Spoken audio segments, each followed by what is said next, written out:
नमस्कार दर्शकों, मैं हूँ डॉक्टर हर्षिता शुक्ला और आप देख रहे हैं आपका पसंदीदा कार्यक्रम डॉक्टर कहत है। दर्शकों, हम अपने प्रोग्राम के माध्यम से हमेशा ये प्रयास करते हैं कि आपके लिए नए नए स्वास्थ्य विषय लेके आए, आपको ढेर सारी की जानकारियाँ दें ताकि आप एक स्वस्थ जीवन की ओर अग्रसर हो सके और अपने परिवार के, समाज के और देश के काम आ सके। लेकिन आज बात कुछ बेहतर है, कुछ अलग है। आज बात जीवन उपरांत जीवन दान देने की है। आज बात अंगदान की है। आइए सवारे जीवन और स्वीकारे अंगदान। और इस विषय में विस्तृत चर्चा करने के लिए आज हमारे साथ स्टूडियो में मौजूद है राज्य अंग और ऊतक प्रत्यारोपण संगठन के जॉइंट डायरेक्टर, संयुक्त संचालक डॉक्टर वरुण अग्रवाल जी। डॉक्टर साहब, बहुत बहुत हमारे प्रोग्राम में आपका स्वागत है। धन्यवाद हर्षिता जी। डॉक्टर साहब, एक पूरा संगठन अंगदान के ऊपर, क्या इसकी भूमिका है और किस तरह से ये काम करता है, क्योंकि हमारे लिए और शायद आम दर्शकों के लिए भी ये बहुत आम चर्चा का विषय नहीं है और आम चर्चा का टॉपिक या ये शब्द ही बहुत पहली बार और नया नया सा सुनने में आ रहा है। बिल्कुल बिल्कुल हर्षिता जी। जो सोटो का छत्तीसगढ़ में स्थापना जो हुई है वो 3 जनवरी 2022 में हुई है। सोटो जो हमारा जो नेशनल ऑर्गन ट्रांसप्लांट प्रोग्राम है उसी के अंतर्गत सोटो की स्थापना, और उसी के अंतर्गत ये स्टेट में जितनी भी ट्रांसप्लांट एक्टिविटीज़ होती हैं, जो भी कार्य होते हैं ट्रांसप्लांट ऑर्गन या टिश्यू ट्रांसप्लांट वाली, वो सारी एक्टिविटीज़ सोटो द्वारा मॉनिटर और उनको करवाई जाती है। ये जो नेशनल लेवल पे इसी की बॉडी जो है वो नोटो है, नेशनल बॉडी है वो, और रीजनल बॉडी है। उसके साथ मिलकर ये स्टेट में सारी एक्टिविटीज़ किए जाते हैं। इसका मुख्य कार्य मैं वो बताऊं तो मेनली जो जितना भी ऑर्गन या टिश्यू की ट्रांसप्लांट की अगर एक्टिविटीज़ होनी है या कार्य होने हैं, ये सभी इनके ही माध्यम से, संगठन के माध्यम से होती है। डॉक्टर साहब, जैसे इस संस्था के नाम में ही आ रहा है अंग और ऊतक, जिसको हम अंग्रेजी में ऑर्गन या टिश्यू कहेंगे, जनरल भाषा में। आजकल हमारे दर्शक भी बहुत समझदार हैं, तो क्या ये दोनों शब्द में अंतर है अंगदान के विषय को लेकर, और किस तरीके से ये डिफरेंस है दोनों में, या अलग अलग तरीके से इसको डोनेट किया जाता है, या क्या ये मामला क्या है? बिल्कुल। तो अंग जो, जैसे कि हम जानते हैं, अंग जो होते हैं कई सारे ऊतक मिलकर अंग बनाते हैं। अंग जैसे हमारे liver, kidney, heart, intestine, pancreas, ये सब हमारे अंग हो गए। तो आप अंगदान भी कर सकते हैं, और उतरक दान जो होते हैं, जो कक्ष के कई सारे कक्ष मिलके उतरक बनाते हैं, जैसे सेल्स, जो हमने जनरल भाषा में साइंस के हमारे स्टूडेंट सेल्स मिलके एक ऑर्गन बनाती है। सेल्स मिलके टिश्यू मिलके ऑर्गन बनाते हैं। तो वही बात है। तो आप टिश्यू भी डोनेट कर सकते हैं। टिश्यू जैसे कि आप स्किन अपनी डोनेट कर सकते हैं, कॉर्निया डोनेट कर सकते हैं, आप हार्ट के वॉल्स डोनेट कर सकते हैं। तो ये सारी टिश्यूज़ भी आप डोनेट कर सकते हैं। दोनों डोनेशन की प्रक्रिया समान ही होती है। दोनों ही आप चाहें तो आप डोनेट कर सकते हैं, और वो आप अगर कंसेंट देंगे तो दोनों ही हम उसका डोनेशन हो सकता है। जी डॉक्टर साहब, जैसे कि अभी आपने बात की है कि टिश्यू सारे हमारे, जैसे त्वचा हो गई या अलग अलग जो हमारे अंग हैं उसकी त्वचा हो गई, एक तरीके से जितना मैं समझ पा रही हूँ, उसे भी हम दान दे सकते हैं। और पूरा का पूरा हम ऑर्गन भी, पूरा जैसे लीवर हो गया या पूरा किडनी हो गया, उसे भी हम दान में दे सकते हैं। ये तो बात हो गई कि हम दान में दे सकते हैं, लेकिन सबसे पहले दिमाग में आता है कि कैसे दान में दें, संगठन की उसमें क्या भूमिका होती है, और कैसे आदमी एक जो जिसकी इच्छा है कि हमें अंगदान देना है, किसी को जीवन दान देना है, किसी के जीवन में खुशहाली भरनी है, तो वो कैसे शुरुआत करे, कैसे अपना पहला कदम रखे और कैसे अपनी इच्छा को पूरा करे? बिल्कुल बिल्कुल। तो जो सोटो की जो इसमें भूमिका होती है, सोटो जो है एक, जिनको भी हमारे देश में कई मरीज़ हैं जिनको ऑर्गन्स की या टिश्यू की ज़रूरत है, तो सोटो की अपने अंडर एक लिस्ट तैयार रखता है जिन जिन मरीज़ों को, जिन जिन ज़रूरतमंदों को वो ऑर्गन्स की ज़रूरत है, उनकी एक लिस्ट होती है। आप जब डिजीज़्ड होते हैं, मृत उपरांत जब आपके ब्रेन डेड होता है, तो उस समय अगर आपने पहले ही कंसेंट फॉर्म जो सोटो की वेबसाइट में एक हाइपर लिंक है और नोटो की भी वेबसाइट में हाइपर लिंक है, उसमें अगर आप कंसेंट देते हैं कि हम अपना ऑर्गन डोनेट करना चाहते हैं, टिश्यू डोनेट करते हैं, तो आप अपने हिसाब से जो ऑर्गन या टिश्यू आप डोनेट करना चाहते हैं वो आप उसमें चेक कर सकते हैं और वो ऑर्गन्स आपसे, आपके परिजनों से डोनेशन के समय जब आप उस स्थिति में नहीं होंगे कंसेंट देने के लिए, तो पूछा जाएगा। और अगर आपके परिवार उससे सहमति व्यक्त करते हैं तो वो ट्रांसप्लांट के लिए वो ऑर्गन टिश्यू वो लिया जा सकता है। डॉक्टर साहब, आपने जिस तरीके से बात की कि हम एक प्रक्रिया की हम जो बात करें शुरुआती, आपने बोला कि एक वेबसाइट है संगठन की, जो कि वेबसाइट क्या होगी डॉक्टर साहब, वो नाम क्या है उसका? हाँ, सोटो की वेबसाइट है। आप सोटो की छत्तीसगढ़ soto.cg.nic.in है, ये गवर्नमेंट वेबसाइट है। तो इसमें भी, और नोटो की भी वैसे ही वेबसाइट है। आप नोटो की वेबसाइट में जाके उसमें ऑर्गन डोनेशन का प्लेज फॉर्म साइन कर सकते हैं, जो कि आप के आधार कार्ड से और आयुष्मान भारत नंबर से लिंक हो जाता है। तो वो इन्फॉर्मेशन जब भी आप कहीं हॉस्पिटल में एडमिट होते हैं तो वो इन्फॉर्मेशन अपने आप पता चल जाता है कि वो ऑर्गन डोनर है। तो उस समय डिस्कशन कर सकते हैं हम ऑर्गन डोनेशन के बारे में या टिश्यू डोनेशन। जी डॉक्टर साहब, एक तरीका है, ये एक लिंकअप है, एक तरीके से हम कह सकते हैं, एक चेन है। जैसे कि आधार कार्ड बनता है हमारे देश में, पैन कार्ड बनता है, तो उसकी एक डिजिटल एक पूरा एक डाटा होता है। लेकिन डॉक्टर साहब, ऐसे बहुत से लोग हैं जो आज भी हमारे देश में ऐसा है कि जो फ़ोन नहीं चलाते हैं। अभी चॉइस सेंटर बने हुए हैं इन सब कार्ड्स बनाने के लिए और लोगों को सरकारी सुविधाएं देने के लिए। तो क्या अंगदान के लिए भी ऐसे कोई प्रावधान है? हम किसी से मिल सकते हैं, कोई ऑफिस है, कहीं जा सकते हैं? या जिन दर्शकों को हमारे फ़ोन चलाना नहीं आता या उनको सामाजिक समझ तो है लेकिन उनको टेक्नोलॉजी का उतना भार नहीं है, तो वो लोग कैसे अंगदान करें? बिल्कुल। तो सोटो का जो ऑफिस है वो रायपुर में DKS सुपर स्पेशलिटी हॉस्पिटल में फर्स्ट फ्लोर में है। तो वहाँ पे फॉर्म अवेलेबल है। इवन सरकारी अस्पतालों में ये फॉर्म अवेलेबल होता है ऑर्गन डोनेशन का।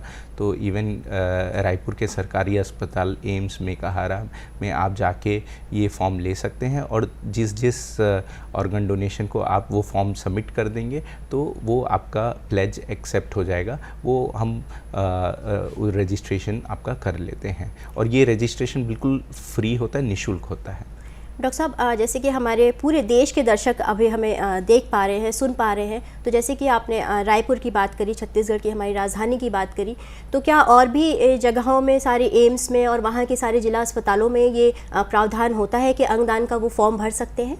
वो अंगदान का फॉर्म अवेलेबल है सभी जिला अस्पतालों में और पूरे सारे देश के एम्स हॉस्पिटल में वो प्रावधान है और वो फॉर्म निःशुल्क है, तो आप उसको भर सकते हैं। जी डॉक्टर साहब, ये तो बात हो गई एक प्रोसीजर की और हमारे दर्शकों को ये क्लियर हो गया होगा, बहुत स्पष्ट हो गया होगा कि अगर उनकी इच्छा है तो वो किसी भी अस्पताल में जाके, सरकारी अस्पताल में जाके या अखिल भारतीय आपका जो एम्स है वहाँ पे जाके वो अपनी अंगदान की प्रक्रिया वहाँ पे फॉर्म को भर सकते हैं, जीवन उपरांत किसी को जीवन दान दे सकते हैं। लेकिन बहुत सारी इसके पीछे भ्रांतियाँ भी हैं डॉक्टर साहब, कि कौन अंगदान कर सकता है, किस अवस्था में अंगदान होना चाहिए, क्या उसकी कोई उम्र होती है अंगदान करने की, और भी बहुत सारी मन में उसमें दुविधाएं होती हैं। तो उसका हम एक एक करके हमारे दर्शकों को जवाब देंगे कि कैसे हम शुरुआत करें और कैसे हम इस चीज़ को देखें कि कौन अंगदान दे सकता है, कौन अंगदान नहीं दे सकता है, और किसको फॉर्म भरना चाहिए, किसको फॉर्म नहीं भरना चाहिए, क्योंकि बहुत सारी बीमारियां बहुत आम हैं, वो लोग अंगदान कर सकते हैं कि नहीं? बिल्कुल, तो बहुत अच्छा सवाल है। तो जो अंगदान है वो कोई भी व्यक्ति विशेष कर सकता है जो इस स्थिति में है, जो अपना कंसेंट खुद साइन कर सकता है, वो अंगदान दे सकता है। पर इसमें हम जो ये है कि हम उसमें नीचे फॉर्म में लिखा भी रहता है कि आप ज़रूर अपने फैमिली को बता के रखिए कि मैं ऑर्गन डोनेशन का प्लेज ले रहा हूँ, और अगर स्थिति होती है, क्योंकि आखिरी बात हम घर परिवार से ही करते हैं जब ऑर्गन डोनेशन की बात आती है। डॉक्टर साहब, रुकेंगे यहाँ एक छोटे से ब्रेक के लिए। दर्शकों, मिलेंगे आपको ब्रेक के बाद। आप देखिए यह संदेश। दर्शकों, एक बार पुनः स्वागत है आपका ब्रेक के बाद। आइए हमारी चर्चा को जारी करते हैं। डॉक्टर साहब, जैसे कि हमने बात की कि कौन फॉर्म भर सकता है, आपने कहा कि जो व्यक्ति अपने होशो हवास में है, जो चाहता है वो फॉर्म को भर सकता है। लेकिन कई बार ऐसे नौजवान भी हैं जो फॉर्म को भरना चाहते हैं और अंगदान अपना करना चाहते हैं, तो क्या उनकी कोई पर्टिकुलर कोई एज है कि उस एज के बाद ही आप अंगदान कर सकते हैं? तो जैसा कि नियम है कि 18 साल से ऊपर होना चाहिए आपको कंसेंट देने के लिए। तो 18 साल के सभी उम्र वाले लोग अपना कंसेंट दे सकते हैं, ऑर्गन प्लेज का कंसेंट दे सकते हैं, तो वो फ्रीली डोनेट कर सकते हैं। अगर आप 18 साल से कम हैं तो यूजुअली उस समय हम ऑर्गन प्लेज का नहीं लेते हैं, पर अगर फैमिली देना चाहते हैं पेरेंटल कंसेंट के बाद, ये बात मृत्युपरांत की जाती है पेरेंट से। अगर उस समय वो कंसेंट देना चाहते हैं तो वो भी प्रोविज़न है कि अगर 18 साल से कम है तो उस समय भी उनसे पूछा जा सकता है और उस समय दे सकता है। और मैं ये भी बताना चाहूँगा कि जो भी ऑर्गन डोनेशन का प्लेज ले लिया है तो ज़रूरी नहीं है कि उसका ऑर्गन डोनेशन होगा ही।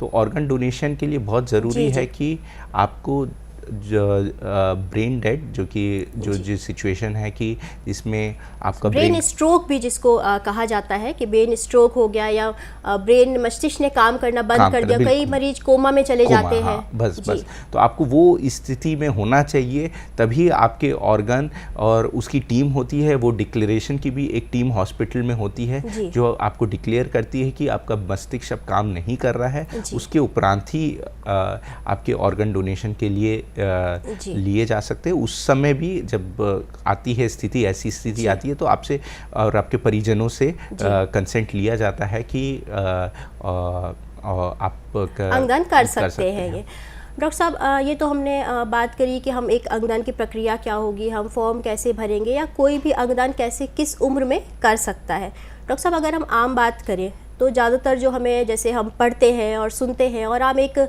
बहुत सारे ब्यूरो भी आते रहते हैं समय समय पे, तो लीवर, किडनी और बहुत सारे जो मरीज जल जाते हैं, बर्न के जो पेशेंट रहते हैं, उनको एक त्वचा की एक आवश्यकता होती है। हमने बहुत पेपरों में आता रहता है और बहुत सारी ऐसी सूचनाएं आती रहती है कि हार्ट ट्रांसप्लांट हुआ है, हार्ट को बहुत उतनी देर में और बिल्कुल वहाँ तक पहुँचाया गया है, उतने घंटों में पहुँचाया गया है।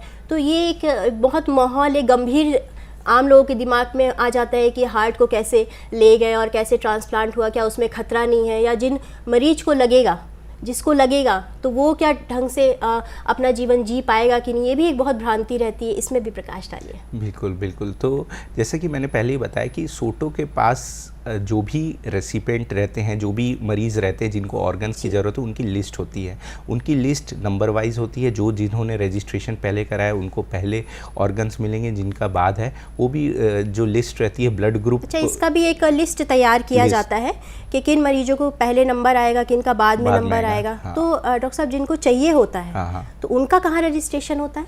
ये भी आप सोटो में ये हॉस्पिटल के द्वारा ही किया जाता है। तो जो भी हॉस्पिटल में आप दिखा रहे हैं, जो भी मरीज़ हैं, किडनी के हो या लीवर के हो या हार्ट के मरीज़ हो, तो वो जिस अस्पताल में दिखा रहे हैं तो वो रजिस्ट्रेशन फॉर्म भरते हैं और वो रजिस्ट्रेशन की प्रक्रिया करते हैं और वो सोटो को भेजते हैं। तो सोटो वो एक लिस्ट तैयार रखता है और जिस समय ऑर्गन्स का कॉल आता है या ऑर्गन्स का वो आता है, तो उस समय ये प्रक्रिया एक्टिव हो जाती है और जिसको उस समय ऑर्गन में लिस्ट में नाम रहता है उनको तुरंत बुलाया जाता है, उनका चेकअप किया जाता है और उस के उपरांत उनको जल्द से जल्द ऑर्गन पहुंचा के सर्जरी की जाती है।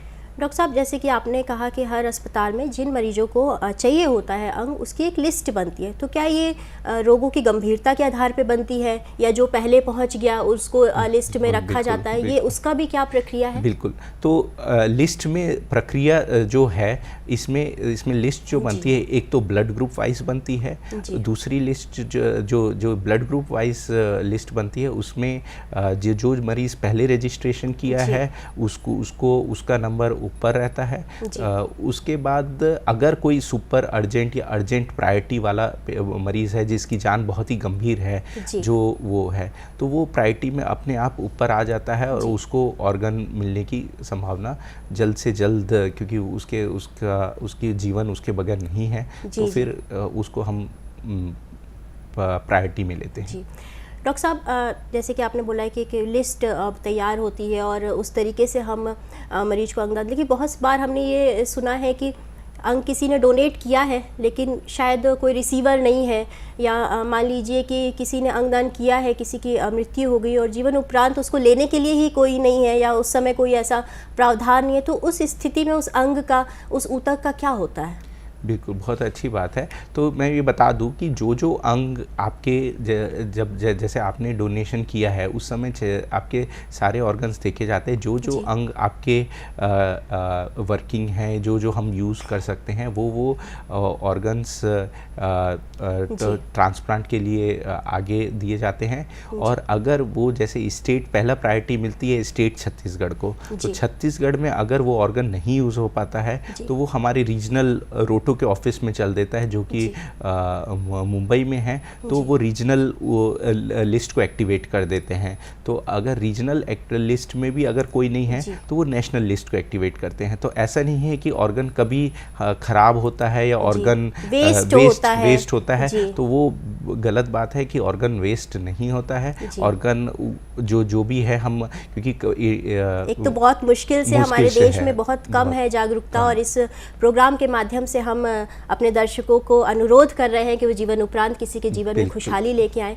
तो अंग तो बिल्कुल भी वेस्ट नहीं। हमारे क्या देश में, हमारे जैसे आपने रीजनल की बात की या स्टेट की बात की, तो ऐसे प्रावधान है जहां उनको इस प्रॉपर तरीके से स्टोर करके रखा जाता है? बिल्कुल बिल्कुल। तो जैसे आपने बताया उत्तरक का टिश्यू ट्रांसप्लांट, उसके तो बैंक्स हैं, उनको तो हम स्टोर कर सकते हैं। टिश्यू के जैसे आई के कॉर्निया जो डोनेट होती है उसके बैंक्स हैं रायपुर में, स्किन है उसको स्टोरेज के बैंक्स हैं। पर जहाँ बात ऑर्गन्स की आती है, उसको हमको तुरंत से तुरंत जो मरीज़ है उन तक पहुँचाना होता है, और तुरंत से तुरंत। तो उसके लिए सरकार प्रावधान करती है, ग्रीन कॉरिडोर भी बनाती है।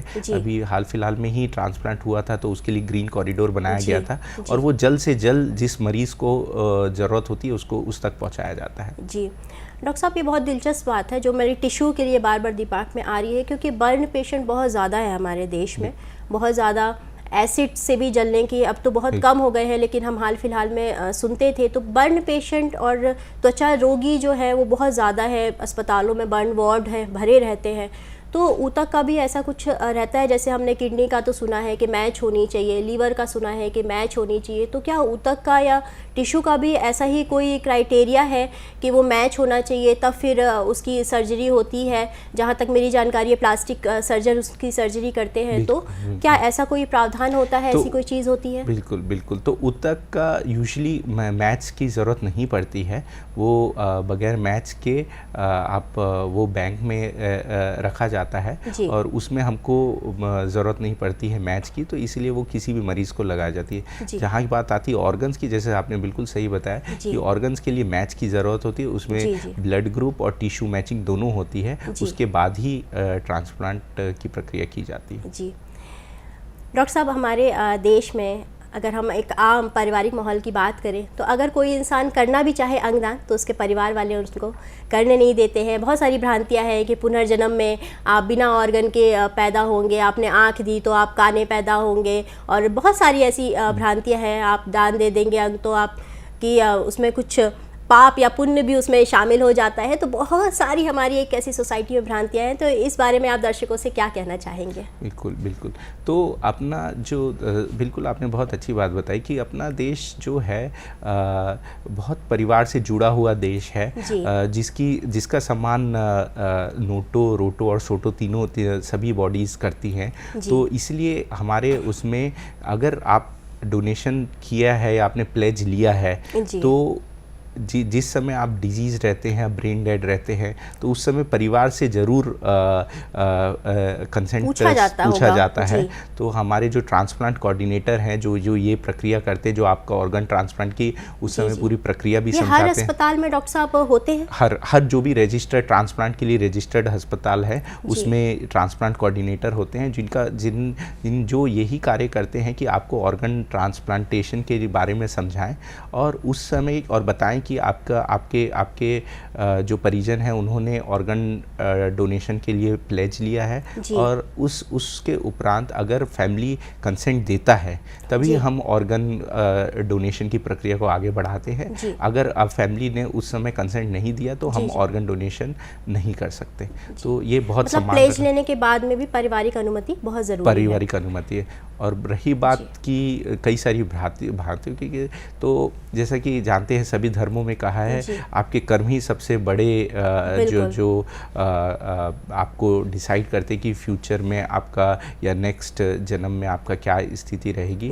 तो मैं इस सारी भारतीयों को मैं बताऊंगा कि इन सब के बारे में ना सोचें। अंगदान बहुत अच्छा बहुत महादान है और इससे बहुत अच्छा फील होता है। आप फॉर्म साइन करेंगे उस दिन आपको पता चलेगा आपने कितना बड़ा कार्य किया है। जी, एक तरीके से किसी को जीवन दान देना बहुत बड़ी बात है। डॉक्टर साहब, जैसे कि ये तो हमने बात की कि पारिवारिक तौर पे भ्रांतियाँ होती हैं, लेकिन कई बार ऐसा होता है कि मान लीजिए कोई परिवार वाले कन्विंस नहीं हो रहे हैं, वो सहमत नहीं है, लेकिन एक व्यक्ति ने अपना अंगदान कर दिया, प्लेज ले लिया, तो उसको मतलब जीवन के बाद कैसे उस तक कांटेक्ट कैसे होगा, कैसे पता चलेगा? क्योंकि पारिवारिक वालों को तो पता नहीं है, तो वो सूचित नहीं कर पाएंगे, कहीं रिमोट एरिया में है, तो फिर कैसे होता है? तो जैसा कि मैंने बताया कि ये जो आपका ऑर्गन ट्रांसप्लांटेशन का है, जो आप प्लेज लेते हैं, तो ये आपके आधार कार्ड से और आयुष्मान कार्ड नंबर से लिंक हो जाता है। तो आप अगर किसी अस्पताल में एडमिट हैं तो उसमें आपके नाम के आगे फ्लैग लग जाता है कि आपने ऑर्गन ट्रांसप्लांटेशन का प्लेज लिया है। अच्छा, वो अस्पताल के सॉफ्टवेयर से ही कनेक्टेड होता है? हाँ, क्योंकि अब सब इलाज आयुष्मान भारत के अंतर्गत ही होता है। तो बात यह है, और आयुष्मान कार्ड भी सब अस्पताल लेते हैं, तो उसमें अपने आप ही ये चीज़ बात उठ के आती है कि आपका ऑर्गन ट्रांसप्लांटेशन का प्लेज है, और वो हम फैमिली से कंसेंट लेते हैं। डॉक्टर साहब, बहुत अच्छी जानकारियाँ दी आपने हमारे दर्शकों को, अंगदान को लेकर आपने प्रोत्साहित किया। अगर आखिरी हम एक संदेश की बात करें तो आप हमारे दर्शकों को क्या देना चाहेंगे? मैं धन्यवाद करना चाहूँगा और मैं बोलना चाहूँगा कि सोटो की तरफ से कि अंगदान एक बहुत बड़ा दान है। अंगदान करने से आपको बहुत अच्छा फील होता है। आप उसका प्लेज लीजिए और कई लोगों को आप नया जीवन दे सकते हैं। एक ऑर्गन डोनर 8 लोगों को अपना जीवन दे सकता है और वो मृत्यु उपरांत भी जीवित रह सकता है। बहुत बहुत धन्यवाद डॉक्टर साहब आपका, आपने हमारे दर्शकों की सारी भ्रांतियाँ क्लियर की। बहुत बहुत शुक्रिया। थैंक यू, धन्यवाद। दर्शकों, धन्यवाद हमारे प्रोग्राम के साथ जुड़ने के लिए। मैं उम्मीद करती हूँ कि आपको अंगदान से रिलेटेड जितनी भी भ्रांतियाँ होंगी वो आज स्पष्ट हो गई होंगी। अंगदान करिए, किसी को जीवन के उपरांत खुशियाँ लेने का मौका दीजिए। अपना बहुत ख्याल रखिए। एक नए विषय के साथ फिर मिलेंगे, तब तक के लिए आज्ञा दीजिए। नमस्कार।